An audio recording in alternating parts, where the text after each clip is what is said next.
चलो बेटा ना, लास्ट क्लास में हम लोग सॉल्युबिलिटी के बारे में बात कर रहे थे। सॉल्युबिलिटी में कुछ लास्ट में नोट्स वगैरह आपको लिखा दिए थे। एक क्वेश्चन हमने लिख भी दिया था, which of the following compound is soluble? Silver fluoride, silver chloride, silver bromide और आयोडाइड वाला। अब उसके आगे बात करते हैं आज। सॉल्युबिलिटी के आगे जो अगला टॉपिक हमें डिस्कस करना है, that topic is polarisation. Polarisation की बात करें या फजांस रूल की बात करें हम लोग, ठीक है। देखिए, फजांस रूल अगर हम लोग समझने की कोशिश करें या पोलराइजेशन की अगर हम लोग बात करें तो होता क्या है पोलराइजेशन, बेसिकली वो समझ लेते हैं पहले। एक्चुअल में हम लोगों ने जब हेनी स्मिथ इक्वेशन पढ़ी थी पीरियोडिक टेबल में, उस टाइम पर आपको एक चीज बोली गई थी कि दुनिया का कोई भी कंपाउंड ना तो 100% आयनिक होता है, ना ही 100% कोवलेंट होता है। तो अगर कोई आयनिक कंपाउंड है, हम लोग क्योंकि आयनिक बॉन्ड्स के बारे में अभी पढ़ रहे हैं, तो जो आयनिक कंपाउंड होते हैं ना उसमें भी थोड़ा बहुत कोवलेंट कैरेक्टर होता है। अब वो कोवलेंट कैरेक्टर आता कैसे, एक बात बताइए। वो आयनिक बॉन्ड कैसे बना? इलेक्ट्रॉन के ट्रांसफर से। जिसने इलेक्ट्रॉन दिया वो कैटायन बन गया, और जिसने इलेक्ट्रॉन दिया वो एनायन बन गया। अब कैटायन और एनायन के बीच में जो बॉन्ड बना वो आयनिक बॉन्ड है। लेकिन अगर कुछ ऐसा हो कि कैटायन एनायन के इलेक्ट्रॉन को खींच पाए और वो इलेक्ट्रॉन कैटायन और एनायन के बीच में आ जाए, तो उसका मतलब क्या होगा? ऐसा दिखेगा देखने में कि कैटायन और एनायन के बीच में इलेक्ट्रॉन डेंसिटी की क्या हो रही है? शेयरिंग। और जितनी ज्यादा इलेक्ट्रॉन डेंसिटी की शेयरिंग होगी, हम बोलेंगे उतना बढ़िया पोलराइजेशन हो रहा है या उतना ज्यादा पोलराइजेशन हो रहा है। और जितनी ज्यादा शेयरिंग होगी उतना ज्यादा पोलराइजेशन होगा, जितना ज्यादा पोलराइजेशन होगा उतना ही ज्यादा कोवैलेंट कैरेक्टर उनके बीच में क्या हो रहा होगा? डेवलप। तो अब हम लोग इसको अगर डायग्राम से रिप्रेजेंट करने की कोशिश करें, पहले समझिएगा। मान लीजिए ये कैटायन है और मान लीजिए ये एनायन है। तो कैटायन जो है और एनायन जो है, इसमें कैटायन का साइज आप देख सकते हैं कैसा है बेटा? छोटा। और एनायन का साइज क्या है? बड़ा। याद करिए, हम लोगों ने अभी पिछले ही लेक्चर्स में पढ़ा था favourable condition for ionic bond formation, जिसमें हम लोगों ने देखा था low IE and high EA. Cation का आई कम, कैटायन का आई अगर कम होना चाहिए, इसका मतलब उसका साइज ज्यादा होगा। इसका ठीक उल्टा होगा, वहां पर कैटायन बड़ा हो और एनायन छोटा हो तो अच्छा आयनिक बॉन्ड बनता है। और अगर कैटायन छोटा हो जाए और एनायन बड़ा हो जाए तो बेटा यहां पर आयनिक बॉन्ड कम बनेगा और कोवलेंट कैरेक्टर ज्यादा आएगा। कैसे आ रहा है देखिए, अगर इसका साइज छोटा है तो बताइए इसका जेड इफेक्टिव क्या होगा? ज्यादा। और इसका साइज बड़ा है तो इसका खुद के इलेक्ट्रॉन पे अट्रैक्शन या जेड इफेक्टिव क्या हो जाएगा? कम। अब इसको उठा के आप यहां रख दीजिए, बिल्कुल चिपका के रख दीजिए। अभी तो हमने दूर रखा है, लेकिन इसको चिपका के देखिए। यहां पर ये जो इलेक्ट्रॉन होगा ना, इस न्यूक्लियस से इसका इलेक्ट्रॉन दूर है, मतलब अपने इलेक्ट्रॉन पे इस न्यूक्लियस का होल्ड कम होगा। जैसे इसको इसके पास चिपकाया, इस न्यूक्लियस से ये इलेक्ट्रॉन ज्यादा पास होगा, मतलब इसका इस इलेक्ट्रॉन डेंसिटी पर अट्रैक्शन क्या लगेगा? ज्यादा। अब होने क्या वाला है, ध्यान सुनना। पोलराइजेशन में दो बातें हम आपके सामने बोल रहा हूँ मैं। पोलराइजेशन में कोई एक, दोनों में से कोई एक ऐसा होगा जो पोलराइज कर रहा होगा, और कोई एक ऐसा होगा जो पोलराइज हो रहा होगा। आपको समझ में आना चाहिए, पोलराइजेशन में इलेक्ट्रॉन डेंसिटी को खींचना है। बेटा इलेक्ट्रॉन पे कौन सा चार्ज होता है? नेगेटिव। और नेगेटिव चार्ज को खींचने का काम नेगेटिव चार्ज करेगा या पॉजिटिव चार्ज का? पॉजिटिव। इसका मतलब ये है, क्लियर है कि हमेशा इलेक्ट्रॉन खींचने का काम कौन करेगा? कैटायन। और कैटायन किसके इलेक्ट्रॉन खींचेगा? एनायन के। तो कैटायन का जो खींचने का पावर होगा ये पोलराइज करेगा और ये पोलराइज होगा। कैटायन के पोलराइज करने के पावर को, टेंडेंसी को नाम दिया जाता है पोलराइजिंग पावर। मतलब कैटायन का पोलराइजिंग पावर जितना ज्यादा होगा ना, उतनी आसानी से ये सामने वाले के इलेक्ट्रॉन को खींचेगा, और जितनी आसानी से खींचेगा उतना ज्यादा पोलराइजेशन होगा। या फिर एनायन को पोलराइज करना है या पोलराइज होना है? पोलराइज होना है। तो एनायन के पोलराइज हो जाने की एबिलिटी को या टेंडेंसी को बोला जाएगा पोलराइजेबिलिटी। और एनायन जितनी आसानी से पोलराइज हो रहा होगा, उसकी पोलराइज हो जाने की एबिलिटी जितनी ज्यादा होगी, उतना बढ़िया पोलराइजेशन होगा। अब आप सोचिए, कैटायन का पोलराइजिंग पावर ज्यादा कब होगा? पहली बात, कैटायन को इलेक्ट्रॉन खींचना है, तो क्या करेगा कैटायन? यहां पर ये जो एनायन की इलेक्ट्रॉन डेंसिटी है उसको अपनी तरफ खींचेगा। इलेक्ट्रॉन डेंसिटी खींचेगा तो एनायन की इलेक्ट्रॉन डेंसिटी अपने शेल को छोड़कर बाहर आ गई, और वो कोशिश करेगी कैटायन के अंदर एंटर करने की, लेकिन कैटायन के खुद के जो इलेक्ट्रॉन है ना, उसको आने नहीं देंगे। अब जब आने नहीं देंगे तो ये इलेक्ट्रॉन ना घर का रहा ना घाट का रहा, बीच में आ गया। और बीच में आ गया तो इसको हम लोग क्या बोलेंगे कि इसका, इस इलेक्ट्रॉन डेंसिटी का दोनों के बीच में क्या हो रहा है? शेयरिंग। तो ये जो इलेक्ट्रॉन डेंसिटी आपको दिख रही है ना, इसको हम लोग बोल रहे हैं कि यहाँ पर कैटायन और एनायन के बीच में शेयरिंग ऑफ इलेक्ट्रॉन हो रहा है। बेटा शेयरिंग ऑफ इलेक्ट्रॉन जितना ज्यादा होगा, पोलराइजेशन उसी को कहा जाता है कि पोलराइजेशन ज्यादा होगा। अब एक बात बताना, कैटायन का पोलराइजिंग पावर ज्यादा जब होगा तो पोलराइजेशन अच्छा होगा, या एनायन की पोलराइज हो जाने की एबिलिटी अगर ज्यादा है तो भी पोलराइजेशन अच्छा होगा। मतलब ये ज्यादा हो चाहे ये ज्यादा हो तो ये ज्यादा होगा ही होगा। कैटायन के लिए लिख रहा हूं पोलराइजिंग पावर अगर ज्यादा है, या फिर एनायन के लिए लिख रहा हूं पोलराइजेबिलिटी ज्यादा है। ये दोनों बातें एक ही चीज को सपोर्ट करती हैं कि चाहे ये ज्यादा हो चाहे वो ज्यादा हो या दोनों ही ज्यादा हो तो पोलराइजेशन अच्छा होगा। और बेटा अगर पोलराइजेशन ज्यादा होगा इसका मतलब है शेयरिंग ऑफ इलेक्ट्रॉन ज्यादा होगा, और शेयरिंग ऑफ इलेक्ट्रॉन ज्यादा होने का मतलब है कोवैलेंट कैरेक्टर ज्यादा आएगा, और अगर कोवैलेंट कैरेक्टर ज्यादा है तो आयनिक कैरेक्टर कम हो जाएगा, क्योंकि कोवैलेंट या आयनिक कैरेक्टर पूरा ओवरऑल 100% में से निकलेगा। तो अगर परसेंटेज वाइज कोवैलेंट का परसेंटेज बढ़ेगा तो आयनिक का परसेंटेज क्या हो जाएगा, कम। और सुनिए कैटायन का पोलराइजिंग पावर कब ज्यादा होगा, जब कैटायन का जेड इफेक्टिव ज्यादा हो। अब इसी जेड इफेक्टिव को आप चार्ज और साइज से कंपेयर करिए, क्योंकि हमने लैटिस एनर्जी में भी पढ़ा, हमने हाइड्रेशन एनर्जी में भी पढ़ा कि दो फैक्टर हमारे पास रहते हैं। पहला फैक्टर होता है चार्ज फैक्टर, दूसरा होता है साइज फैक्टर। ये बात बताइए कैटायन पे कैसा चार्ज होता है, पॉजिटिव या नेगेटिव? पॉजिटिव। तो जेड इफेक्टिव ज्यादा कब होगा, तो पॉजिटिव चार्ज ज्यादा होगा, because Z effective is directly proportional to positive charge. और अगर मैं साइज की बात करूं, रेडियस की बात करूं, तो बेटा Z effective and radius R inversely proportional. और ये आपको डायग्राम से भी दिख रहा है कि कैटायन जितना छोटा होगा पोलराइजेशन उतना अच्छा हो रहा होगा। दूसरी बात, एनायन को पोलराइज हो जाना है, तो एनायन के पोलराइज हो जाने की एबिलिटी को क्या बोल रहे हैं बेटा, पोलराइजेबिलिटी। और एनायन आसानी से पोलराइज कब होगा, जब एनायन का खुद के इलेक्ट्रॉन पर अट्रैक्शन क्या होगा, कम। मतलब एनायन का जेड इफेक्टिव क्या होना चाहिए, कम। जेड इफेक्टिव कम होने के लिए इसको भी चार्ज से और इसको भी रेडियस या साइज से कंपेयर करिए, तो एनायन का जेड इफेक्टिव कम होने का मतलब है एनायन पे नेगेटिव चार्ज ज्यादा होना चाहिए, because Z effective is inversely proportional to negative charge. और बेटा जेड इफेक्टिव और साइज कैसे होते हैं, इनवर्स ही तो होते हैं। जिसका जेड इफेक्टिव कम होगा उसका साइज ज्यादा होगा। तो आप देख सकते हैं एनायन का साइज बड़ा होना चाहिए, कैटायन का साइज छोटा होना चाहिए, तो पोलराइजेशन अच्छा होगा। या फिर दोनों फैक्टर की बात कर लेता हूं, चार्ज और साइज की। ज्यादा पोलराइजेशन के लिए क्या बोल रहा हूं मैं, देखिए जब जब चार्ज बढ़ेगा, चाहे पॉजिटिव चार्ज बढ़े चाहे नेगेटिव चार्ज बढ़े, जब जब चार्ज बढ़ेगा पोलराइजेशन बढ़ेगा। और साइज के हिसाब से अगर बात करें तो अच्छे पोलराइजेशन के लिए कैटायन कैसा होना चाहिए, छोटा, और एनायन कैसा होना चाहिए, बड़ा। पहले काम करें, इस डायग्राम को रिप्रेजेंट करें, फिर डेफिनेशंस की बात करते हैं one by one. Polarisation, polarisation power और पोलराइजेबिलिटी।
चले बेटा, है ना। अब ये डायग्राम जो आपके सामने बना हुआ है, इस डायग्राम के बाद अगर हम लोग डिस्कशन कर रहे हैं नेक्स्ट, तो इनमें टर्म्स जो आ रही है, ध्यान सुना। ये जो पोलराइजिंग पावर टर्म है बेटा, ये सिर्फ और सिर्फ किसके लिए इस्तेमाल की जाएगी? कैटायन के लिए। मान लीजिए कभी एग्जाम में आता है, कुछ कंपाउंड आपको दिए जाए और बोले इसमें से किसका पोलराइजिंग पावर ज्यादा है, किसका पोलराइजिंग पावर कम है, और उसमें कैटायन भी एनायन भी, तो आपको खुद समझना पड़ेगा ये जो पोलराइजिंग पावर बोला, ये सिर्फ और सिर्फ किसकी बात कर रहा है बेटा? कैटायन की। और जब भी पोलराइजेबिलिटी की बात होगी तो आपको समझ जाना है वो टर्म किसके लिए यूज की जा रही है? एनायन। आइए डेफिनेशन की बात करते हैं। पोलराइजेशन क्या है, या पोलराइजिंग पावर, या पोलराइजेबिलिटी क्या होता है? पोलराइजेशन का मतलब क्या, आप देख सकते हैं, कैटायन का वो पावर या वो फिनोमिना जिसमें कैटायन एनायन के इलेक्ट्रॉन क्लाउड को क्या करता है बेटा? डिस्टॉर्ट करता है, खराब करता है, उसके ओरिएंटेशन को बिगाड़ता है। इस फिनोमिना को क्या बोला जाता है बेटा? पोलराइजेशन। डेफिनेशन बोल रहा हूं पोलराइजेशन की, लिखिएगा। The phenomena in which the phenomena in which the phenomena in which cation distorts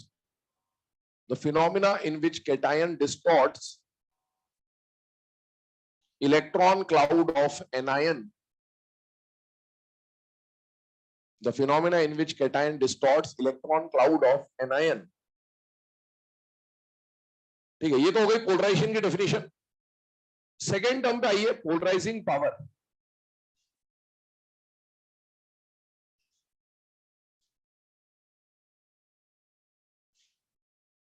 polarising power term किसके लिए यूज होगी बेटा? कैटायंस के लिए। डेफिनेशन बोल रहा हूं, देखिएगा। द पावर ऑफ कैटायन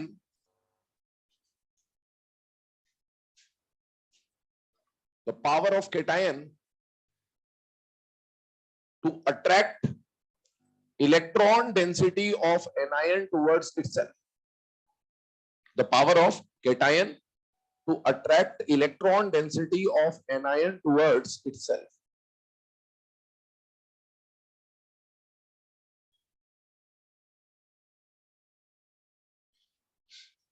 ठीक है, अब ये पोलराइजिंग पावर जो आपके सामने लिखा हुआ है, इसके ऊपर बात कर लेते हैं। देखिए, इसके फैक्टर आपके सामने लिखे हुए हैं। पोलराइजिंग पावर जो है, या आयनिक पोटेंशियल भी बोला जाता है इसको, दोनों का मीनिंग सेम है। पोलराइजिंग पावर बोले या आयनिक पोटेंशियल बोले, इसको रिप्रेजेंट किससे करता है बेटा? फाई से। आयनिक पोटेंशियल टर्म आपके सामने पहले आ चुकी है जब हमने डायगोनल रिलेशनशिप की बात कर दी। तो डायगोनल रिलेशनशिप का मतलब हमने देखा था, चार्ज अपॉन साइज का रेशो बोला जाता था उसको। उसी को हम लोग क्या बोलते हैं? Ionic potential. उसी को क्या बोलते हैं बेटा? Polarising power. ध्यान से देखिएगा, कैटायन का पोलराइजिंग पावर अगर ज्यादा होना है, उसके लिए कैटायन का चार्ज क्या होना पड़ेगा बेटा? ज्यादा। और कैटायन का साइज क्या होना पड़ेगा? कम। मतलब हम ऐसा बोल सकते हैं, polarising power is directly proportional to the charge and polarizing power is inversely proportional to the size। वही यहां पर लिखा हुआ है, polarizing power directly proportional to charge and inversely proportional to size। Note करें इसे, फिर आते हैं पोलराइजेबिलिटी और उसकी डेफिनेशन पे।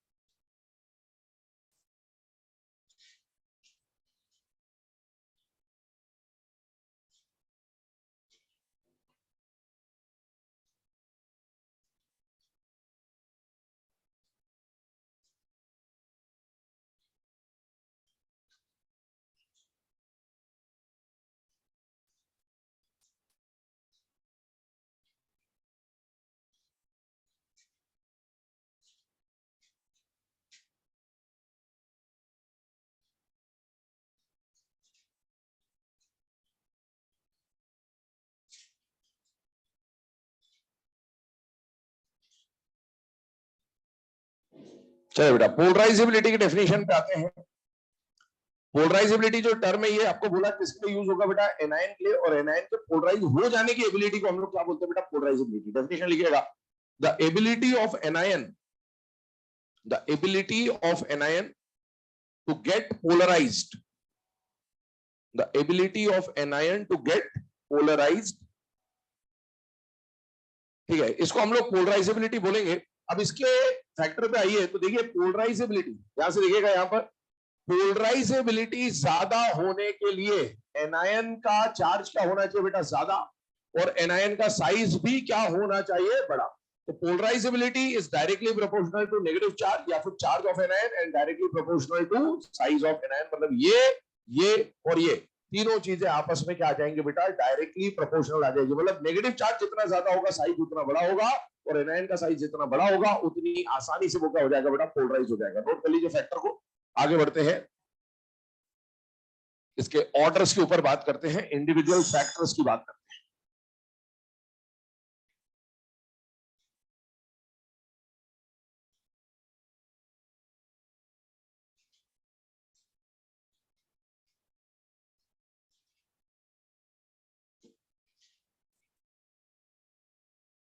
चल बेटा, पोलराइजेबिलिटी की बात को समझने के बाद अब सुनिएगा ध्यान से।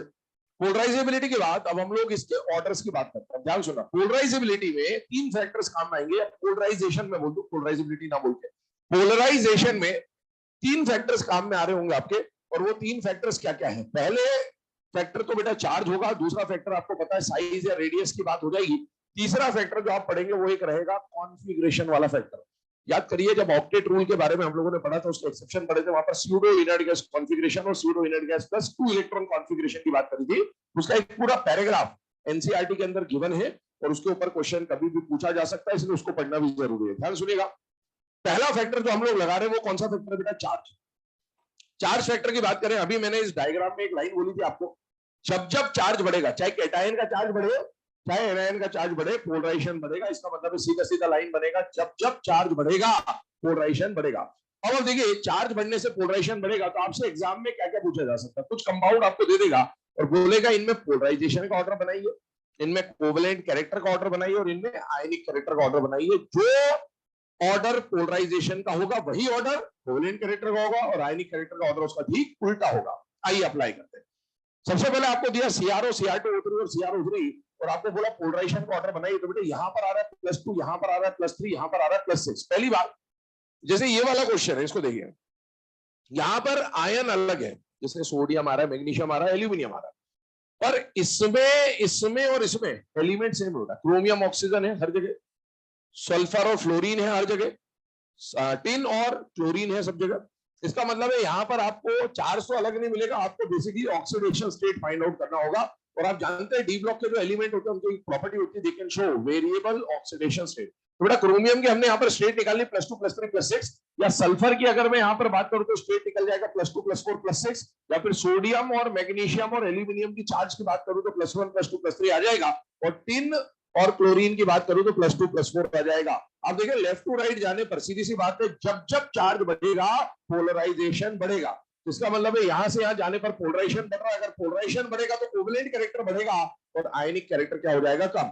जब जब चार्ज बढ़ेगा पोलराइजेशन बढ़ेगा, कोवेलेंट कैरेक्टर बढ़ेगा, आयनिक कैरेक्टर कम हो जाएगा। जब जब चार्ज बढ़ रहा है पोलराइजेशन बढ़ेगा, कोवेलेंट कैरेक्टर बढ़ेगा, आयनिक कैरेक्टर कम। और यहां पर भी चार्ज बढ़ रहा है, पोलराइजेशन ज्यादा होगा, कोवेलेंट कैरेक्टर ज्यादा होगा, आयनिक कैरेक्टर क्या हो जाएगा? कम। इसका एक और एग्जाम्पल हम लोग यहां पर ले लेते हैं। मान लीजिए आपको एग्जाम्पल बोला गया NaCl, Na2S और Na3P, और आपको बोला इसके अंदर पोलराइजेशन का ऑर्डर बनाइए, कोवेलेंट कैरेक्टर का ऑर्डर बनाइए और आयनिक कैरेक्टर का ऑर्डर बनाइए। तो बेटा सबसे पहली बात आपको क्या देखना है? पहला फैक्टर चार्ज। तो इसमें +1 -1 है, +1 -2 है, +1 -3। चार्ज जब आप देखेंगे तो आपको सिर्फ मैग्नीट्यूड देखना है, साइन वाइन से कोई मतलब नहीं है। क्या लेफ्ट टू राइट जाने पर 1 2 3 चार्ज बढ़ रहा है या नहीं बढ़ रहा है? बेटा बढ़ रहा है। चाहे केटायन का चार्ज बढ़े चाहे एनायन का चार्ज बढ़े, जब जब चार्ज बढ़ेगा पोलराइजेशन बढ़ेगा, कोवेलेंट कैरेक्टर बढ़ेगा और आयनिक कैरेक्टर क्या हो जाएगा? कम हो जाएगा। इसके अलावा है ना, ये काम करें, इसको आप नोट करिए, आते हैं सेकंड फैक्टर की तरफ। जब तक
यहां पर अगर हम लोग बात करें फर्स्ट फैक्टर की बात, तो सेकंड फैक्टर पे आते हैं। सेकंड फैक्टर आपके सामने लिखा हुआ है इलेक्ट्रॉनिक कॉन्फ़िगरेशन। ध्यान सुना, पोलराइजेशन की जब बात की जाती है तो पोलराइजेशन में मैंने आपको बोला 3 फैक्टर काम में आते हैं। 3 फैक्टर में सबसे पहला फैक्टर जो आपके काम में आएगा वो क्या होगा? चार्ज।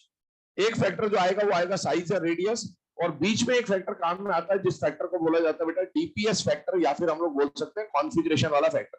मेनली एग्जाम में जो क्वेश्चन आएंगे आपको वो चार्ज और साइज के ऊपर ही आएंगे, लेकिन हमें पता होना चाहिए एक और फैक्टर होता है बीच में जिसको बोलते हैं डीपीएस फैक्टर। अभी ये डीपीएस फैक्टर का मतलब क्या वो समझिए। मान लीजिए आपको सपोज ये क्वेश्चन दिया गया एग्जांपल 1 जो आपके सामने, NaCl CuCl, आपको बोला इसमें पोलराइजेशन का ऑर्डर बनाना है या कोवेलेंट या आयनिक कैरेक्टर का ऑर्डर बनाना है। सबसे पहला फैक्टर आपने क्या चेक किया? चार्ज। चार्ज आ गया सेम, चार्ज फैक्टर नहीं लगा। अब चार्ज फैक्टर नहीं लगा तो आपको सेकंड नंबर पे कौन सा फैक्टर देखना है बेटा? डीपीएस फैक्टर देखना है। डीपीएस फैक्टर क्या बोलता है कि जो दो कंपाउंड आपको दिए गए हैं उनमें से यदि एक कंपाउंड का केटायन डी ब्लॉक का हो, केटायन के बारे में बात कर रहे हैं यहाँ पर, एक कंपाउंड का केटायन डी ब्लॉक का हो और एक कंपाउंड का केटायन एस ब्लॉक का हो। अब देखिए यहां पर एक कंपाउंड का केटायन डी ब्लॉक का, एक कंपाउंड का केटायन एस ब्लॉक का है, तो आप उस क्वेश्चन को किससे सॉल्व करेंगे? डीपीएस से सॉल्व करेंगे। पी ब्लॉक का केटायन आ भी सकता है और नहीं भी आ सकता है। पी इतना ज्यादा वैलिड नहीं होता इस क्वेश्चन में, लेकिन इस जब भी ऐसा क्वेश्चन बनाएगा इस फैक्टर का बनाएगा तो आपको जो कंपाउंड दिया होगा उसमें डी का और एस का केटायन डेफिनेटली आपको गिवन होगा। हो सकता है पी दे दे, हो सकता है पी ना भी दे, तो आपको इस तरह से पहचानना होता है। अब इसमें जब हम पहचानेंगे कि हमने ये तो पता लगा लिया कि डीपीएस फैक्टर लगाना है, उसको अभी देखते भी है, तो आप डीपीएस फैक्टर में क्या कर रहे होंगे वो समझिए। ये एनसीईआरटी का पैराग्राफ है। तो आप देखिए हम यहाँ पर केटायन के रिस्पेक्ट में बात कर रहे हैं, मतलब पोलराइजिंग पावर की बात कर रहे हैं। और सोचिएगा केटायन और एनायन में से केटायन का पोलराइजिंग पावर जितना ज्यादा होगा पोलराइजेशन उतना अच्छा होगा। क्या पोलराइजिंग पावर को मैं जेड इफेक्टिव के माध्यम से मतलब उसके हिसाब से समझा सकता हूं आपको? यस, क्योंकि जेड इफेक्टिव केटायन का जितना ज्यादा होगा उतना बढ़िया पोलराइजिंग पावर होगा। तो इसका मतलब आप समझ लिया, अभी पोलराइजिंग पावर को हम थोड़ा सा जेड इफेक्टिव से समझ लेते हैं। अब एक बात बताइएगा, 3 तरह के केटायन आपके सामने लिखे हुए हैं। 18 इलेक्ट्रॉन केटायन, इसका मतलब वो केटायन जिनके आउटर मोस्ट शेल में 18 इलेक्ट्रॉन्स हो उनको हम लोग बोल रहे हैं 18 इलेक्ट्रॉन केटायन, या फिर उसको क्या बोला जा रहा है बेटा? Pseudo inert gas configuration. 18+2 electron cation मतलब ऐसे केटायन जिनके n-1 शेल में 18 इलेक्ट्रॉन है और जिनके आउटर मोस्ट शेल में 2 इलेक्ट्रॉन है, इसको बोला जाएगा 18+2 इलेक्ट्रॉन कॉन्फ़िगरेशन। और ऐसे केटायन जिनके आउटर मोस्ट शेल में कितने इलेक्ट्रॉन है? 8 इलेक्ट्रॉन है, मतलब उनका ये कॉन्फ़िगरेशन होगा। अब प्रॉब्लम क्या आएगी बेटा एग्जाम में? ध्यान सुनिएगा, जब हम, वैसे तो इसका कायदा क्या बोलता है कि जब आपका चार्ज फैक्टर फेल हो जाए तो आपको हर केटायन का कॉन्फ़िगरेशन निकाल के देखना होता है। कॉन्फ़िगरेशन निकालिए और चेक करिए कौन 18 वाला है, कौन 18+2 वाला है और कौन 8 वाला है। और इसमें जो पोलराइजेशन का ऑर्डर देखा जाता है वो ये देखा जाता है। क्यों देखते हैं उसका कारण अभी बताता हूं। ये ऑर्डर देखा जाता है, पर आप खुद सोचिए एग्जाम में अगर ऐसा क्वेश्चन आया तो आपके पास इतना टाइम नहीं होगा कि आप सबकी कॉन्फ़िगरेशन लिख पाए, क्योंकि ये तो अभी एक ऑप्शन देखा आपने, हो सकता है अगले ऑप्शन में कुछ और केटायन दिए हो, कुछ और केटायन दिए हो। अगर केटायन सब में सेम है तो फिर भी फिजिबल है एक बात, लेकिन अगर सबके केटायन ही अलग अलग दिए, चारों ऑप्शन में अलग अलग केटायन के ऑर्डर बनाते तो आप यही करते रह जाओगे, कॉन्फ़िगरेशन निकालते रह जाओगे। इसीलिए हम लोग बार बार कॉन्फ़िगरेशन नहीं निकालेंगे। एक शॉर्टकट आपको बताया जा रहा है, जुगाड़ आपको बताया जा रहा है कि जनरली जो 18 इलेक्ट्रॉन वाले केटायन ऐसे क्वेश्चन में आपको देगा वो केटायन कौन से ब्लॉक का होगा बेटा? D block. जरूरी नहीं कि डी हो, हमेशा पी का भी बन सकता है ये कॉन्फ़िगरेशन, लेकिन जब ऐसा क्वेश्चन बनाता है तो हमेशा डी ब्लॉक का ही केटायन आपको दिया जाएगा। 18+2 कॉन्फ़िगरेशन किसके साथ मिलेगी बेटा? पी के साथ। और 8 इलेक्ट्रॉन जनरली आपको किसके साथ देखने को मिलेगा? एस के साथ। मतलब जो पोलराइजिंग पावर का ऑर्डर बनेगा, डी का पोलराइजिंग पावर सबसे ज्यादा, पी का उससे कम, एस का उससे कम, तो डीपीएस इसको हमने बोला। अब ऐसा क्यों बोला उसका कारण समझिए बेटा। 18 के लिए ये होना चाहिए, 18+2 के लिए ये होना चाहिए, 8 के लिए ये होना चाहिए। अब सुनिएगा, क्या शील्डिंग और जेड इफेक्टिव जब पीरियोडिक टेबल में पढ़ा था तो हमने ये बोला था कि एस और पी के इलेक्ट्रॉन की शील्डिंग स्ट्रांग होती है और डी और एफ की शील्डिंग पुअर होती है। क्या इसके पास पुअर शील्डिंग वाले इलेक्ट्रॉन है या नहीं है? है। इसके पास पुअर शील्डिंग वाला इलेक्ट्रॉन नहीं है, इसका मतलब है इसकी शील्डिंग सबसे स्ट्रांग है और इनकी शील्डिंग कंपैरेटिवली पुअर है। जिसकी शील्डिंग स्ट्रांग होगी उसका जेड इफेक्टिव सबसे कम होगा। तो देखो तीनों में से जेड इफेक्टिव में सबसे कम या पोलराइजिंग पावर में सबसे पीछे कौन चला गया? ये चला गया, इसको भूल जाइए। अब आते हैं इन दोनों पे बात करते हैं। इसमें भी पुअर शील्डिंग के इलेक्ट्रॉन है और इसमें भी पुअर शील्डिंग के इलेक्ट्रॉन है, तो दोनों की शील्डिंग पुअर है। लेकिन एक बात समझिएगा, इसके पास जो पुअर शील्डिंग के 10 इलेक्ट्रॉन है, उसके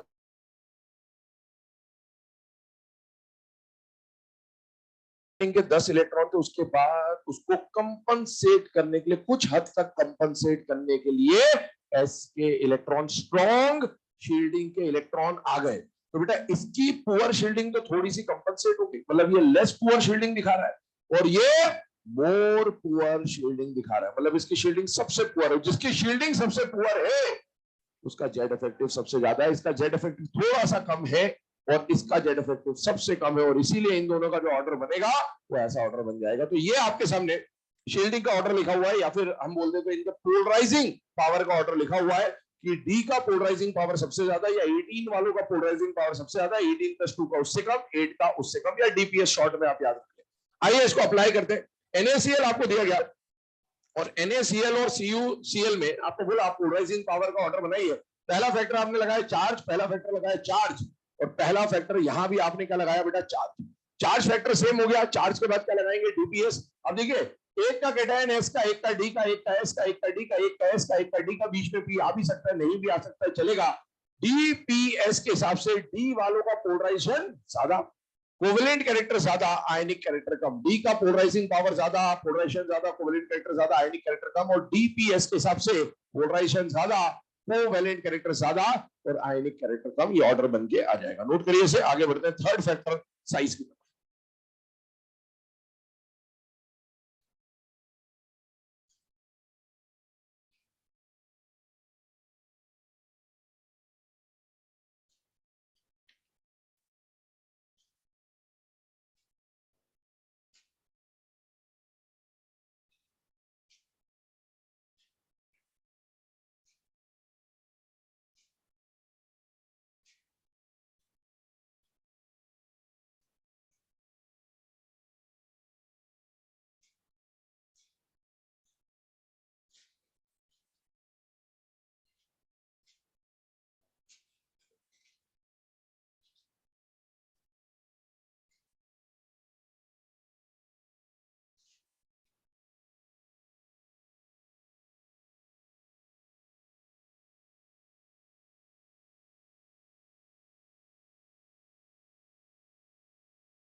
चलिए बेटा ना यहाँ पर ध्यान देंगे। सबसे पहले अभी हम लोगों ने यहाँ पर दो फैक्टर्स के ऊपर बात करी। पहला फैक्टर हम लोगों ने पढ़ा चार्ज और दूसरा फैक्टर हम लोगों ने पढ़ा हुआ है डीपीएस या कॉन्फ़िगरेशन वाला। तीसरे फैक्टर पे आते हैं, साइज फैक्टर पे आते हैं। साइज फैक्टर क्या बोलता है ध्यान दीजिएगा। हमने जो डायग्राम बनाया था पोलराइजेशन के टाइम पे, उसमें मैंने आपको बोलता केटायन का साइज कैसा था बेटा, छोटा, और एनायन का साइज कैसा था, बड़ा। केटायन का साइज ध्यान से देखिएगा, केटायन का साइज जितना कम होगा पोलराइजेशन उतना ज्यादा होगा, और एनायन का साइज जितना ज्यादा होगा पोलराइजेशन उतना ज्यादा होगा। आइए अप्लाई करते हैं इसे। 6 एग्जांपल आपके सामने लिखे हुए, ZNO, ZNS, PBO, PBS, HGO, HGS। ये तीनों तो एक ही पैटर्न के एग्जांपल है, तो एक समझा दे रहा हूं, दूसरा तीसरा वैसे ही होगा। सबसे पहले आपने क्या देखा बेटा, चार्ज सेम है, डीपीएस लगाने की बारी आई, केटायन ही सेम है, केटायन सेम है तो ब्लॉक ही सेम हो गया, ब्लॉक सेम हो गया तो डीपीएस नहीं लगेगा। अब डीपीएस नहीं लगा तो फिर आप साइज पे गए। अब साइज में ये बात आती है कि केटायन का साइज देखे या एनायन का देखे, तो दोनों में से कोई एक चीज कॉमन होगी जनरली। अब देखिए यहाँ पर केटायन कॉमन है, तो केटायन का साइज देखने से कोई फायदा नहीं होने वाला, आपको एनायन का साइज देखना पड़ेगा। और अच्छे पोलराइजेशन के लिए एनायन बड़ा होना चाहिए। ऑक्साइड सल्फाइड में से बड़ा कौन है बेटा, सल्फाइड। जितना बड़ा एनायन उतना ज्यादा पोलराइजेशन, उतना ज्यादा कोवेलेंट कैरेक्टर और उतना ही कम आयनिक कैरेक्टर आ जाएगा। आइए यहां पर चार्ज देखिएगा, चार्ज सेम है, चार्ज सेम है, चार्ज सेम है, चार्ज सेम है तो डीपीएस की बात आती है, केटायन ही सेम है, डीपीएस नहीं लगेगा, केटायन ही सेम है, डीपीएस नहीं लगेगा, केटायन अलग है लेकिन ब्लॉक सेम है तो डीपीएस नहीं लगेगा। सारे केटायन एस ब्लॉक के हैं, एक डी का होता एक एस का होता तो डीपीएस लगा पाता, तो इनमें डीपीएस नहीं लगने वाला। अब अगर डीपीएस भी नहीं लग रहा, चार्ज भी नहीं लग रहा, तो साइज पे जाएंगे, साइज केटायन या एनायन, तो बेटा इसमें केटायन कॉमन है, केटायन कॉमन है, तो एनायन के साइज से देखोगे, एनायन जितना बड़ा होगा पोलराइजेशन उतना ज्यादा होगा, कोवेलेंट कैरेक्टर उतना ज्यादा होगा, आयनिक कैरेक्टर उतना कम, पोलराइजेशन ज्यादा, कोवेलेंट कैरेक्टर ज्यादा, आयनिक कैरेक्टर कम। इस वाले केस पे आइए, यहां एनायन कॉमन दिया है, केटायन अलग है, और अच्छे पोलराइजेशन के लिए केटायन छोटा होना चाहिए। जितना छोटा केटायन उतना ज्यादा पोलराइजेशन, उतना ज्यादा कोवेलेंट कैरेक्टर और उतना कम आयनिक कैरेक्टर। फिर आते हैं अगले केस पे। एक एक्सेप्शन आपके सामने लिखा है, ये सिर्फ ये बताने के लिए लिखा है कि इसके भी एक्सेप्शन होते हैं, ठीक है, बस इसलिए लिखा है, हो जाए कर लेना, नहीं तो कोई ज्यादा जरूरी नहीं है। बस यहाँ एक बात समझनी है आपको, थोड़ा सा मैं पीछे टॉपिक पे ले जा रहा हूं आपको। याद करिए जब हमने स्लेटर्स रूल पढ़ा था, तो स्लेटर रूल में हमने बोला था कि down the group Z effective का रोल नहीं होता, क्योंकि जेड इफेक्टिव क्या होता है, कांस्टेंट। वो हमने किसके लिए लिखा था, एस ब्लॉक। अभी हम कौन सा ब्लॉक देख रहे हैं, डी ब्लॉक। डी ब्लॉक में ध्यान रखिएगा, डी ब्लॉक में डाउन द ग्रुप जाने पर जेड इफेक्टिव बढ़ता है, रेगुलरली बढ़ता है। क्यों बढ़ता है, क्योंकि यहां तो कॉन्ट्रैक्शन लगता ही है, लेकिन यहां से यहां भी जेड इफेक्टिव बढ़ रहा होता है। क्यों बढ़ रहा होता है, क्योंकि जैसे जैसे आप नीचे जा रहे हो 3D से 4D, 4D से 5D, डी के इलेक्ट्रॉन्स बढ़ रहे हैं, डी के इलेक्ट्रॉन्स बढ़ रहे हैं। यहां से यहां जाने पर डी के साथ साथ एफ के इलेक्ट्रॉन भी बढ़ रहे हैं, और डी और एफ के इलेक्ट्रॉन बढ़ेंगे तो उनकी शील्डिंग पुअर होती है, और शील्डिंग कम होगी तो जेड इफेक्टिव बढ़ेगा। तो डी ब्लॉक में डाउन द ग्रुप जाने पर रेगुलरली जेड इफेक्टिव बढ़ता है। ये बात आपको बस पता होनी चाहिए, ये है ना, इंपॉर्टेंट है। आगे भी डी ब्लॉक जब पढ़ेंगे तब बोलूंगा ये बात, ध्यान सुनिए। अब इसको अगर हम लोग इससे सॉल्व करते हैं जो अभी हमने पढ़ा, तो उसके हिसाब से क्या बनता है, पहला फैक्टर चार्ज देखोगे, चार्ज तो क्या आ गया सेम, +2 -1 +2 -1 +2 -1, चार्ज सेम हो गया तो क्या लगाओगे, डीपीएस लगाओगे।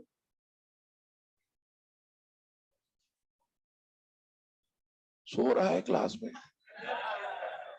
है, चौथी क्लास। हाँ मैं 1-2 ही प्रेफर करता हूँ, तो क्या, वो तो वैसे भी सोते रहता है हर लेक्चर में, इसकी आंखें ऐसी ही होती रहती है हर बार। बेटा क्या है, रात में पढ़ाई ज्यादा करते हो है, अब पढ़ाई ज्यादा करता है क्या तू, मेरे को हमेशा ही ऐसे ही दिखता है तू, इसलिए पूछ रहा हूँ, कोई दिक्कत है क्या, पढ़ाई करता है क्या रात में, कितनी बजे तक पढ़ता है, सुबह, उसको तो बोलने दे, वकील है तो उसका बोलने दे, साथ में रहते दोनों है, बगल में आए, 1 मिनट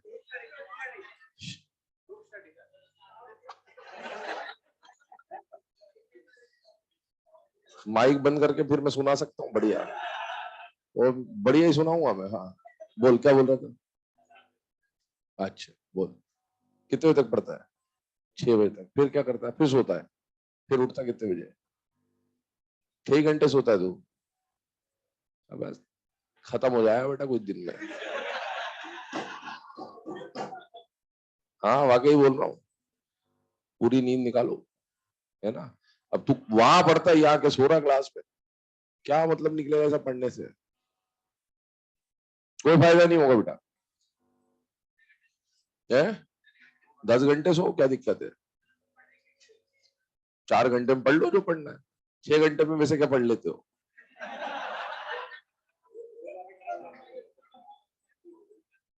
है कि नहीं? पढ़ने का कोई टाइम थोड़ी होता, कितनी देर पढ़ना है, पढ़ने से कुछ नहीं होता, जितना पढ़ना है उतना जितनी देर में पढ़ लिया जाए बस वो टाइम होता है। ऐसे थोड़ी कि 8 घंटे पढ़ने ही है, लॉजिक वॉजिक खराब ही है ना। जितनी देर में हो जाए वो अपने दिमाग पे निर्भर करता है। अब 12 घंटे भी नहीं पढ़ पा रहे, कोई 2 घंटे में पढ़ लेता, तो 2 घंटे काफी है 12 घंटे से। उसमें नींद पूरी लो बेटा, है ना, नींद प्रॉपर लो, कम से कम 7 से 8 घंटे सो, 7 तो सो कम से कम। नहीं तो ये यहाँ पर जो चल रहा है उसके सो, अब घर पे जाके ये पढ़ने के लिए तेरे को डबल मेहनत करनी पड़ेगी, क्योंकि तू लिख तो ले रहा है, समझ तो घर पे जाके समझेगा तू। क्या मतलब निकले बेटा, है ना। नींद 1 घंटे एक्स्ट्रा ले ले तो यहाँ क्लास में तो बहुत बार देखा मैंने तेरे को, इसलिए मैं बोल रहा हूँ, बहुत बार देखा मैंने तेरे को। ऑनलाइन वाले भी उठ गए होंगे अब तो, है ना। तो नींद पूरी लो बेटा, नींद से, है ना, नींद में, नहीं तो यहाँ बैठे हो, नींद में बैठे हो, यहाँ सो रहे हो, क्या मतलब है उससे? घर पे सो आराम से। अब बोले एसी में नींद अच्छी आती सर, तो फीस इसीलिए भरी थी मैंने तो। ठीक है, पढ़ता अगले साल लूंगा मैं, अभी तो नोट्स बना रहा हूँ इस साल। चलो आइए, यहाँ पर डिस्कशन कर रहे थे, मैंने आपको बोला ZNCD-HG की बात कर रहे थे। अगर हम इसको इस कॉन्सेप्ट से सॉल्व करें तो पहली बात क्या है, चार्ज तो क्या हो गया, सेम, चार्ज सेम हो गया, तो चार्ज के बाद दूसरा फैक्टर क्या देखना होता है, डीपीएस। तो बेटा डीपीएस फैक्टर इसमें लगेगा नहीं, क्योंकि सारे के सारे कैटायन किसके, डी ब्लॉक के। डीपीएस भी नहीं लग रहा, अब आप क्या देखोगे, साइज। एनायन इस बार कॉमन है बेटा, तो आपको कैटायन का साइज देखना पड़ेगा, और कैटायन छोटा है, ये छोटा है ना। ZNCD-HG में बात करें तो नीचे जाने पर साइज बढ़ता है, इससे इसका साइज बढ़ा और इन दोनों का साइज बराबर, कॉन्ट्रैक्शन की वजह से। तो जितना छोटा कैटायन उतना बढ़िया पोलराइजेशन होना चाहिए, मतलब पोलराइजेशन का ऑर्डर ऐसा होना चाहिए था, जब इसका पोलराइजेशन का ऑर्डर ऐसा मिल रहा होता। क्यों मिल रहा होता है, कारण अभी आपको मैंने बताया, नीचे जाने पर Z इफेक्टिव बढ़ रहा होता है। तो कहने के लिए ये जो हमने पढ़ा उसके हिसाब से ये एक्सेप्शन है, लेकिन कायदे से कोई एक्सेप्शन नहीं है। पोलराइजेशन बढ़ेगा, कोवेलेंट कैरेक्टर बढ़ेगा, आयनिक कैरेक्टर कम हो जाएगा, याद हो जाए, कर लेना, वरना कोई ज्यादा इंपॉर्टेंट एक्सेप्शन नहीं है। इसका एक और पॉइंट हमने पढ़ा था EN में, एप्लीकेशन EN में ग्रुप के ऑर्डर्स लिखाए थे आपको, उस टाइम पे भी ZNCD-HG का ऑर्डर लिखाया था कि डाउन द ग्रुप जाने पर EN लगातार बढ़ता है। अब आप खुद सोचिए, अगर EN लगातार बढ़ रहा है तो EN क्या होता है, सामने वाले के इलेक्ट्रॉन को खींचने का पावर को तो EN बोला जाता था। तो HG का अगर EN ज्यादा है तो सामने वाले के इलेक्ट्रॉन ज्यादा खींचेगा, जितने ज्यादा खींचेगा उतना ज्यादा क्या होगा, पोलराइजेशन, वैसे भी समझ सकते हो, ठीक है। अल्टीमेटली अभी जो हम पढ़ रहे हैं उसके हिसाब से एक्सेप्शन माना जाएगा। आइए इस ऑर्डर को समझने के बाद आते हैं अगले पॉइंट पर, that is application of polarisation. ध्यान सुन लीजिए इसको भी, तो लिखते रहना इसको। एप्लीकेशन ऑफ पोलराइजेशन में 5-6 एप्लीकेशंस पढ़ने हमको, उनमें से पहला एप्लीकेशन आता है बेटा सॉल्युबिलिटी। ध्यान सुनना, कल मैंने आपको एक बात बोली थी सॉल्युबिलिटी में, कि सॉल्युबिलिटी में 2 टाइप के क्वेश्चन बनते हैं, एस ब्लॉक के सॉल्ट दिए जाते हैं और पी और डी ब्लॉक के सॉल्ट दिए जाते हैं।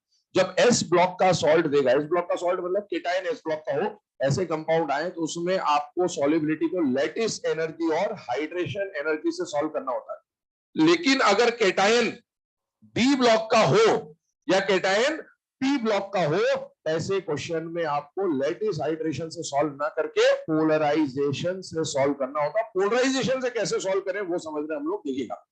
कल आपको सॉल्युबिलिटी में लाइक डिसॉल्व लाइक की 3 लाइनें लिखाई गई थी, उसमें मैंने बोला था आयनिक कंपाउंड्स के लिए बेस्ट सुटेबल सॉल्वेंट कौन होता है, वाटर। तो हम ऐसा बोल सकते हैं कि वाटर में सबसे ज्यादा सॉल्युबिलिटी किसकी होगी, जिसका आयनिक कैरेक्टर ज्यादा होगा। और अगर आयनिक कैरेक्टर ज्यादा होना है तो कोवेलेंट कैरेक्टर कम होना पड़ेगा, और कोवेलेंट कैरेक्टर कम होना है तो पोलराइजेशन भी कम होना पड़ेगा। तो अगर पोलराइजेशन से सॉल्युबिलिटी को देखना है तो हम ऐसा बोल सकते हैं जिसका पोलराइजेशन ज्यादा होगा उसकी वाटर में सॉल्युबिलिटी कम हो जाएगी, क्योंकि पोलराइजेशन कम होने से आयनिक ज्यादा हो जाएगा। ये सारी बातें आ जाती। दूसरी बात, आयनिक कंपाउंड के अलावा हमने लिखा था polar covalent compound which are less polar are dissolved in acetone, chloroform, and non-polar covalent compound are dissolved in benzene carbon tetrachloride। मतलब कोवेलेंट कंपाउंड जो होते हैं उनको डिसॉल्व किया था हमने ऑर्गेनिक सॉल्वेंट में। और वही जो दो लाइनें वहां लिखी थी उसके हिसाब से अगर हम लोग देखें तो ऑर्गेनिक सॉल्वेंट, वाटर में तो आयनिक कंपाउंड की सॉल्युबिलिटी ज्यादा है, लेकिन ऑर्गेनिक सॉल्वेंट में बेटा कोवेलेंट कंपाउंड की सॉल्युबिलिटी ज्यादा हो गया, तो कोवेलेंट कैरेक्टर ज्यादा चाहिए, पोलराइजेशन ज्यादा होना चाहिए। तो ये बात है। लेकिन जब आपको कुछ भी ना दिया जाए तो मैं आपको पहले भी बोल चुका हूं, बाय डिफॉल्ट हमारा जो सॉल्वेंट होगा वो यूनिवर्सल सॉल्वेंट होगा, और वो कौन होगा? वाटर। जब तक कुछ ना बोले सॉल्वेंट के बारे में तो आपको वाटर मान के ही सॉल्व करना है। आइए इसको अप्लाई करते हैं। आपको बोला एजीएफ, एजीसीएल, एजीबीआर, एजीआई, और बोला इसमें सॉल्युबिलिटी निकालिए। अब सॉल्युबिलिटी निकालने को बोला, मतलब कौन सा सॉल्वेंट लेके चल रहा हूं? वाटर। पहला काम आपको क्या निकालना है? पोलराइजेशन से सॉल्व करना है। तो इसमें पोलराइजेशन का ऑर्डर पहचानने की कोशिश करें। बेटा पोलराइजेशन का पहला फैक्टर क्या है? चार्ज। चार्ज सेम है, चार्ज सेम। चार्ज सेम है तो डीपीएस पे जाते हैं। केटायन ही सेम है, केटायन ही सेम है, डीपीएस पे लगेगा। आइए, केटायन सेम है तो एनायन से सॉल्व करना पड़ेगा। एनायन बड़ा है, एनायन बड़ा है, जितना बड़ा एनायन होगा उतना बढ़िया पोलराइजेशन होगा। इधर से इधर आने पर पोलराइजेशन बढ़ रहा है, पोलराइजेशन बढ़ रहा है तो कोवेलेंट कैरेक्टर बढ़ रहा है, कोवेलेंट कैरेक्टर बढ़ रहा है तो आयनिक कैरेक्टर, तो इधर से इधर आने पे आयनिक कैरेक्टर कम हो रहा है, और आयनिक कैरेक्टर कम हो रहा है तो पानी में सॉल्युबिलिटी भी कम हो जाएगी, क्योंकि जो ज्यादा आयनिक होता है वो पानी में ज्यादा सॉल्युबल होता है। याद करिए क्यों आज होगा प्रभात सीबीआई, आज का सीबीआई इनसॉल्युबल था, पीबी का प्रभात का सीबीआई इनसॉल्युबल था, इनके फ्लोराइड सॉल्युबल थे। वो बात भी यहां से आपको समझ में आ जानी चाहिए। नोट करें इसे, आगे बढ़ते हैं। सेकंड एप्लीकेशन, ये तो लिख लिया सबने, ये और साइज, ये नहीं लिखा, छाप लो फटाफट।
मेल्टिंग पॉइंट की बात करें तो बहुत ध्यान से सुनना, ध्यान से समझना, है ना। मैं पहले आपको कुछ जनरल बातें समझा रहा हूं इस तरह। मेल्टिंग पॉइंट में आप एक बात समझते हैं, अभी हम लोग कंपाउंड्स के मेल्टिंग पॉइंट की बात कर रहे हैं, तो मेल्ट करने में क्या होता है, आप किसी चीज को सॉलिड से लिक्विड में कन्वर्ट कर रहे होते हैं। तो यहां पर जरूरत पड़ेगी सॉलिड स्टेट चैप्टर की, जो आपने पढ़ा हुआ है। सॉलिड स्टेट चैप्टर में आप 4 तरह के सॉलिड्स पढ़ते हैं, कोवेलेंट सॉलिड, आयनिक सॉलिड, मॉलिक्यूलर सॉलिड और मेटालिक सॉलिड। मेटालिक सॉलिड को साइड कर दीजिए क्योंकि वो एलिमेंट की बात करता है, हम यहां पर कंपाउंड्स की बात कर रहे हैं। तो कंपाउंड्स में 3 तरह के सॉलिड बनेंगे, एक तो कोवेलेंट सॉलिड जिसको नेटवर्क सॉलिड भी बोलते हैं, एक आयनिक सॉलिड और एक मॉलिक्यूलर सॉलिड। आयनिक सॉलिड तो नाम से समझ में आ जाता है, ऐसे सॉलिड जिनमें आयनिक बॉन्ड है उसको हमने क्या बोल दिया, आयनिक सॉलिड। इसमें और इसमें क्या अंतर होता है ये बता दो, ये डिफरेंस पता होना जरूरी है। जब दो मॉलिक्यूल के बीच में, मॉलिक्यूल के अंदर तो कोवेलेंट बॉन्ड है, मॉलिक्यूल के अंदर तो कोवेलेंट बॉन्ड है, लेकिन दो मॉलिक्यूल के बीच में कोवेलेंट बॉन्ड हो उसे क्या बोलते हैं बेटा, नेटवर्क सॉलिड। जैसे याद करिए SiO2 का स्ट्रक्चर हमने बनाया, तो एक SiO2 में सिलिकॉन से 4 ऑक्सीजन तो जुड़े थे, अगले SiO2 में भी सिलिकॉन से 4 ऑक्सीजन जुड़े थे, लेकिन ये दोनों भी आपस में कोवेलेंट बॉन्ड से जुड़े हुए थे। डायमंड याद करिए, डायमंड में एक कार्बन 4 कार्बन से कोवेलेंट बॉन्ड से जुड़ा होता है, अगला जो डायमंड का पार्ट होगा उसमें भी तो एक कार्बन 4 कार्बन से जुड़ा होगा। तो अंदर तो कोवेलेंट बॉन्ड है, अंदर तो कोवेलेंट बॉन्ड है, लेकिन इन दोनों के बीच में भी कोवेलेंट बॉन्ड है। ऐसे सॉलिड को क्या बोलते हैं बेटा, नेटवर्क सॉलिड या फिर नेटवर्क कोवेलेंट सॉलिड या जायंट सॉलिड, ऐसा कुछ भी नाम दिया जा सकता है। जबकि अगर ऐसा मॉलिक्यूल दिया CO2, तो इसके अंदर तो कोवेलेंट बॉन्ड है, ऐसा दिया CO2, इसके अंदर भी कोवेलेंट बॉन्ड है, इनके इनके बीच में तो वीक फोर्स है, वीक फोर्स है, वीक फोर्स है। तो ऐसा कोई केस आ जाए, इनको हम लोग क्या बोलते हैं बेटा, मॉलिक्यूलर सॉलिड। अब ध्यान सुनना, मॉलिक्यूलर सॉलिड में तो वीक फोर्स है। याद करिए मेल्टिंग पॉइंट या फिजिकल स्टेट की जब मैं बात करूं, मेल्टिंग पॉइंट, बॉइलिंग पॉइंट, ये सब बल्क प्रॉपर्टीज होती है बेटा। कैसी प्रॉपर्टीज? बल्क।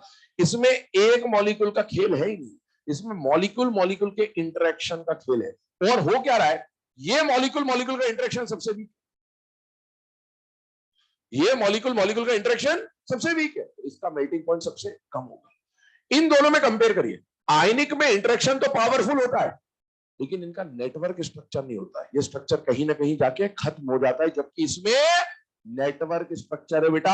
मतलब वो स्ट्रक्चर खत्म होने का नाम ही नहीं ले रहा, और अगर स्ट्रक्चर खत्म होने का नाम ही नहीं ले रहा तो बेटा उसको तोड़ने के लिए, मेल्ट करने के लिए, उसके सारे बॉन्ड तोड़ने के लिए टेम्परेचर का रिक्वायरमेंट बहुत ज्यादा होगा। इसीलिए जो नेटवर्क सॉलिड्स होते हैं बेटा, उनका मेल्टिंग पॉइंट आयनिक और मॉलिक्यूलर सॉलिड दोनों से ज्यादा देखा जाता है। अब आप देखिए, आपके सामने कुछ नेटवर्क सॉलिड लिखे गए हैं, डायमंड, नॉर्माइड, कार्बोरेटम और सिलिका। इनके अंदर तो कोवेलेंट बॉन्ड है, लेकिन इनके इनके बीच में तो कोवेलेंट कोवेलेंट कोवेलेंट वाला जायंट स्ट्रक्चर बना हुआ है, तो इनको मेल्ट करवाना बहुत मुश्किल हो जाता है।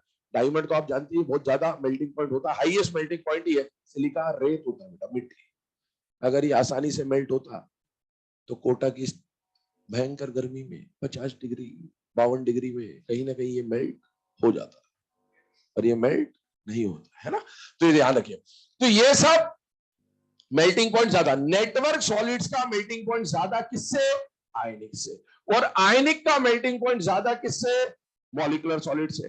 पर अगर मान लीजिए आपको सिर्फ आयनिक आयनिक आयनिक, सिर्फ आयनिक आयनिक आयनिक दे दिए जाए और उसमें पूछ ले कि किसका मेल्टिंग पॉइंट ज्यादा और किसका मेल्टिंग पॉइंट कम, तो आयनिक आयनिक कंपाउंड्स में कैसे कंपेयर करेंगे, उसके लिए हम लोग यहां पर डिस्कशन करने वाले हैं।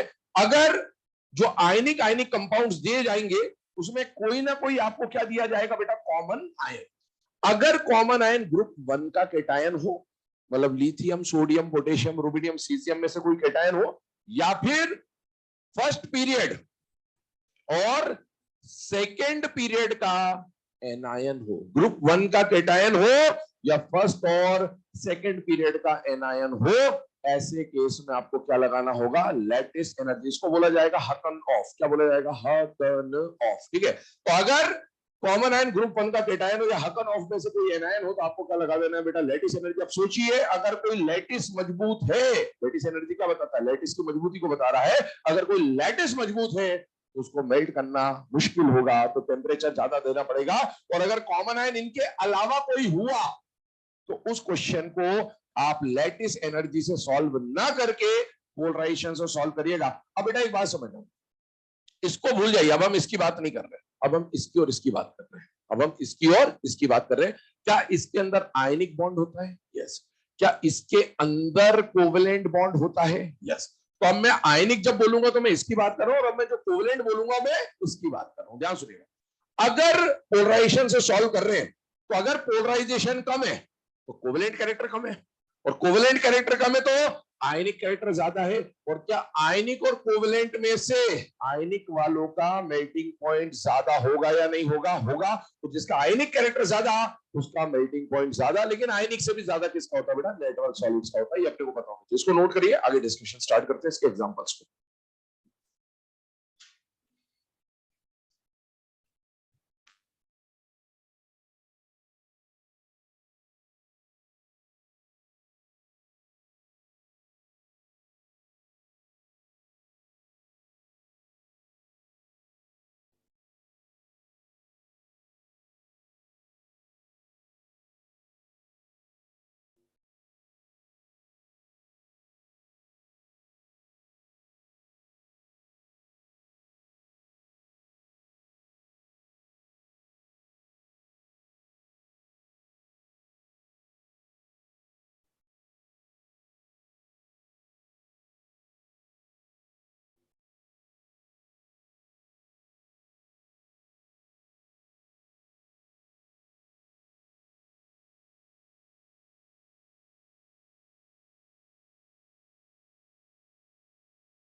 चलिए बेटा ना, अब यहाँ पर मेल्टिंग पॉइंट के ऑर्डर्स के ऊपर हम लोग बात कर रहे हैं। 8 एग्जांपल आपके सामने लिखे हुए, इनमें ट्राई कर लेते हैं ऑर्डर्स बनाने की।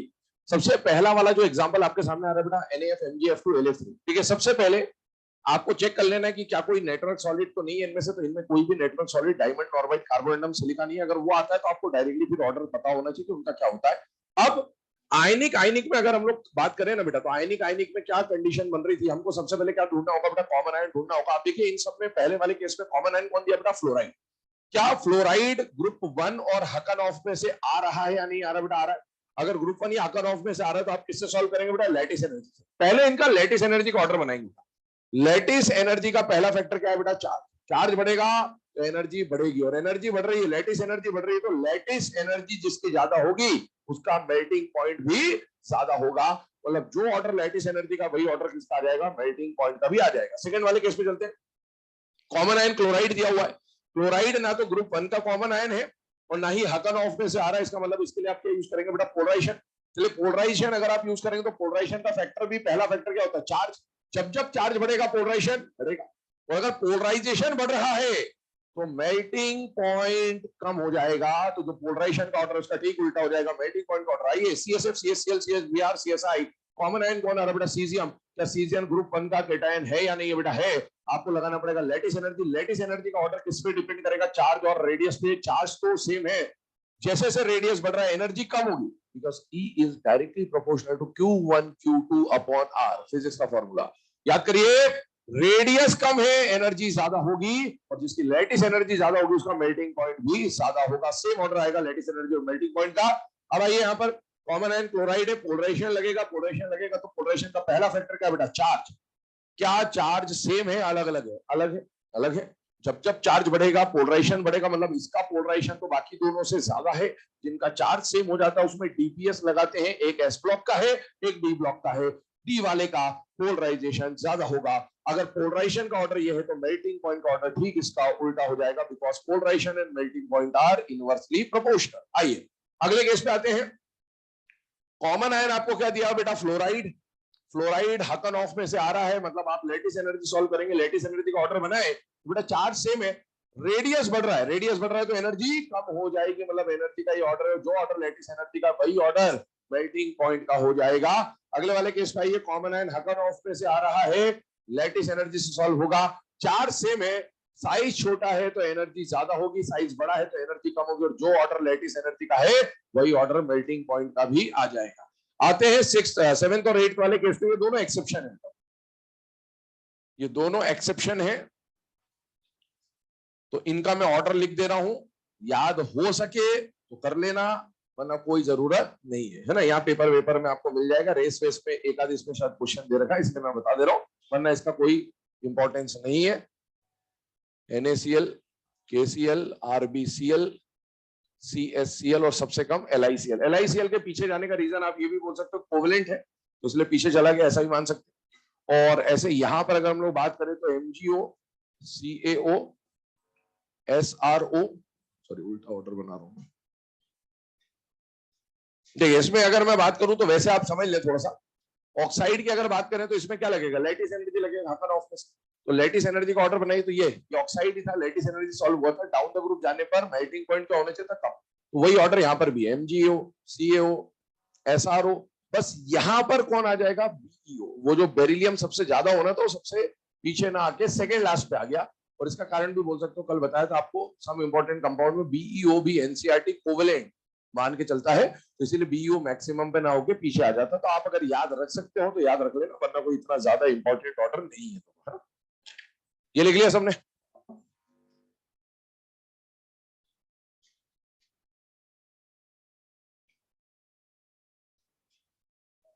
कौन नहीं लिखा, किसने नहीं लिखा, बोलो सही।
चलो बेटा, है ना। अब ये थर्ड वाला जो एप्लीकेशन है इसके ऊपर बात कर लेते हैं। थर्ड एप्लीकेशन में आपके सामने लिखा हुआ बेटा कलर इंटेंसिटी। ध्यान सुनो, कलर इंटेंसिटी का मतलब हम लोग क्या बात कर रहे हैं, कलर के डार्कनेस के बारे में बात कर रहे हैं। कलर कितना डार्क होगा या कलर कितना लाइट होगा।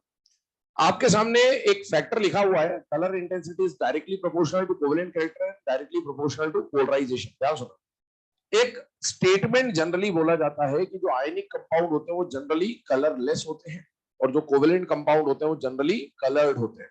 तो उसी से हम लोग इसको समझने की कोशिश कर रहे हैं कि जो कोवेलेंट कैरेक्टर होगा या जो कोवेलेंट कंपाउंड होंगे उनमें थोड़ा बहुत कलर होता है या उनकी कलर की इंटेंसिटी डार्कनेस ज्यादा होती है। और कोवेलेंट कैरेक्टर किससे पता चलेगा बेटा, पोलराइजेशन से। आपके सामने एक ही एग्जांपल है जो आपको पढ़ना है और इसको याद भी रखना है क्योंकि ये काम भी आएगा आगे। आगे जब वर्नर थ्योरी पढ़ते हैं तो आपको पता होगा AgCl के प्रेसिपिटेट के बारे में वहां पर बात होगी, तो ये काम आएगा आगे, है ना। और हमने क्यों आज होगा प्रभात की जब बात करी थी, तो आज का CBI इनसॉल्युबल था, मतलब ये प्रेसिपिटेट था, और आज का फ्लोराइड क्या था, सॉल्युबल था। वही वाली बात भी आ रही है। अब देखिए, AgF, AgCl, AgBr, AgI, AgF जो है कलरलेस है। कलरलेस है मतलब सॉल्युबल है। इसका कौन सा प्रेसिपिटेट मिलता है, व्हाइट। इसका पेल येलो। पेल येलो का मतलब लाइट येलो, और इसका डार्क येलो। आप देख सकते हैं इधर से इधर जाने पर ये कलरलेस है और ये डार्क कलर दिखा रहा है, मतलब कलर की इंटेंसिटी बढ़ रही है। और इसको अगर आप देखें तो पोलराइजेशन से आसानी समझ सकते हैं। लेफ्ट टू राइट जाने पर जितना बड़ा एनायन होगा उतना बढ़िया पोलराइजेशन होगा। जिसका पोलराइजेशन ज्यादा उसका कोवेलेंट कैरेक्टर ज्यादा और उसकी कलर इंटेंसिटी भी ज्यादा। एक बात और समझ लें कलर के बारे में, वैसे तो फिर हम लोग आगे पढ़ेंगे जब कॉम्बिनेशन केमिस्ट्री पढ़ते हैं तब कलर के बारे में पढ़ते हैं आप, लेकिन कलर के बारे में एक फैक्ट आपको हमेशा पता होना चाहिए, कंपाउंड कलर्ड होगा या कलरलेस होगा ये बताना तो हम लोग वहां सीखेंगे। जब D0 D10 है तो कलरलेस है, या D1 से D9 है तो कलर्ड, इस तरह की बात करेंगे। कलर्ड होगा या कलरलेस होगा ये बताना आसान है, लेकिन किस कंपाउंड का कलर क्या होगा ये आप कभी भी नहीं बता सकते अगर आपको उसका कलर पहले से ना पता हो। तो इस फैक्टर से आप सिर्फ इतना बता पाओगे, आपको अगर दो कंपाउंड दिए हैं और पूछा गया किसका कलर लाइट होगा किसका कलर डार्क होगा, ये आप बता दोगे, लेकिन किसका कलर क्या होगा नहीं बता सकते आप। तो अगर आपको एग्जाम में क्वेश्चन दिया है कि एक कंपाउंड ए है एक कंपाउंड बी है और इसका कलर दे रखा, दो कलर दे रखे, मान लो एक कलर बोल रखा आपको येलो है और एक कलर बोल दिया आपको ब्लैक है, तो आप पोलराइजेशन की मदद से बता दोगे कि ब्लैक वो होगा जिसका पोलराइजेशन ज्यादा होगा। लेकिन कलर येलो और ब्लैक ये तो देने पड़ेंगे, उसको तभी बता पाओगे आप। या लाइट और डार्क आप बता सकते हो, लेकिन एग्जैक्टली कलर क्या होगा ये आप कभी भी नहीं बता पाएंगे जब तक आपको ऑलरेडी उन कंपाउंड्स के कलर ना पता हो, ना दिए गए हो, तो आप नहीं बता सकते। ठीक है, तो काम करें, इतना नोट कर लें। इसके आगे जो अगला एप्लीकेशन है वो है थर्मल डिकम्पोजिशन। वो कल ही स्टार्ट करेंगे क्योंकि 5 मिनट में उसका कुछ होना जाना है नहीं, तो कल स्टार्ट करेंगे। हीटिंग इफेक्ट है ना, कल की क्लास मिस ना करें, ये बात बिल्कुल ध्यान रखिएगा, क्योंकि हीटिंग इफेक्ट की जितने भी रिएक्शंस है, अब आपका मतलब केमिकल इक्वेशन वाला जो पार्ट है ना, रिएक्शंस वाला, वो स्टार्ट हो जाए कल से।